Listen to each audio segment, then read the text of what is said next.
How to fix Rockstar Games Launcher not opening or not working in your device? First step, run Rockstar Launcher as an administrator. Close Rockstar Launcher completely. Then right click Rockstar Games Launcher. Click it. Click Properties. Click Compatibility. Enable Run the program as administrator.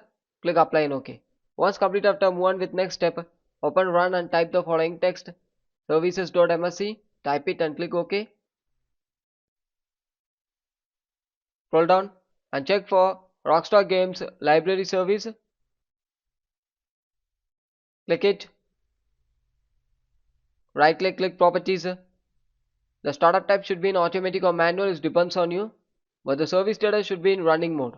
If it stop means you need to start it and make it running. Then click apply and OK. One more time right click and click restart. Close it. Next step, search for Windows Defender Firewall. Click it.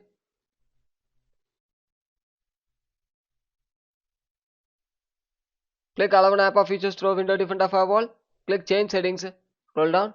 Search for Rockstar Games Launcher. It should be enabled in both private and public. If it's not enabled means you need to enable it.